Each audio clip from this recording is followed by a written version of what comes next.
Graduation can be a difficult time for many students. It's their first venture into real life. You're expected to get a full-time job or go to grad school right away. I interviewed two students who shared their thoughts about graduating. I'm a communications major with a concentration in media production and a minor in theater and comedy. My name is Wyatt Mays, and I am a broadcast journalism major here at William Patterson University. Wyatt and Tiffany have different plans for after graduation. I don't really have anything planned out after graduation. I'm kind of just going to wing it, do some projects, individual projects on the side, do like a YouTube series for Server Life, and then open up my own jewelry line on Etsy. My plans after I graduate is to become a producer.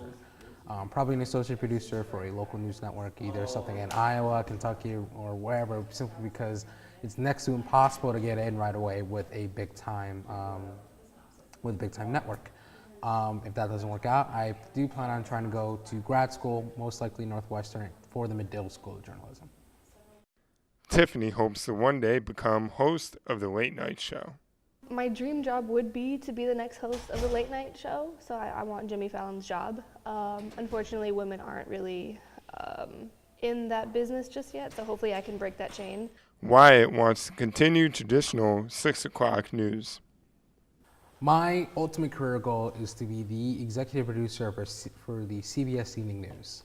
I've had a great passion for broadcasting ever since then, and I still believe that the 6:30 news is a national audience and is the best way to get out the right story so people know what they need to know before they go out and do things like vote or protest certain things or simply get the word out. I want to bring the right stories on air to a national audience so people know what the hell they're talking about.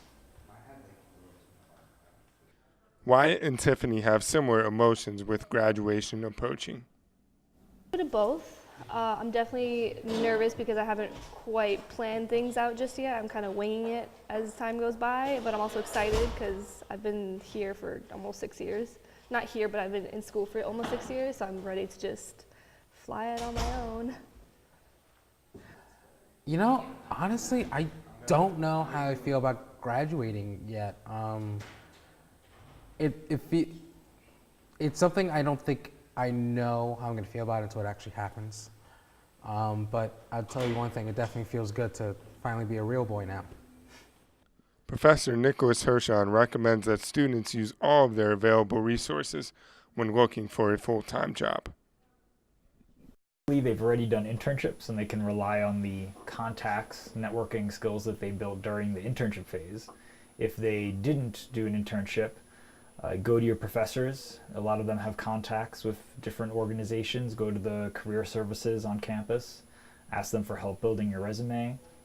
Be very proactive in finding jobs, different websites, and be open-minded about things in different geographic areas than you may have been targeting originally. He also understands why students have mixed emotions about graduating. I guess both, right? I mean, you're a little bit nervous because everyone's saying there's no jobs out there, especially in journalism, but it's exciting because it's the start of your career, so you just got here. So don't listen so much to people who are cynical about there's nothing out there for you, because obviously there are a lot of organizations that are still vibrant and thriving and hiring people. So it's natural to be nervous. I don't think there's any graduating class in history that's ever not been nervous. But you also should be excited because this is the first time you're going to get to show who you are and make a name for yourself. A Washington Post article states that only 27% of college grads have a job related to their major. CareerBuilder.com states that in 2014, 51% of recent graduates had jobs that didn't require a college degree. These are potentially discouraging statistics for future graduates. At least to start, that's, I guess, not so uncommon these days. So you might not work in that field to begin with, in your first year or two out of school, but eventually, as long as you pick some sort of a job that leads you to that, if they are building on the communication skills that you got here, journalism skills that you got here, and doing some sort of job that is similar in terms of you're doing some writing or something like that, then it's positive. So I don't think it's that surprising, though, because I think that does tend to happen more often than we would hope for. The job market always changing. One can only hope that hard work will pay off for graduating students. I'm Martin Mahaly, signing out.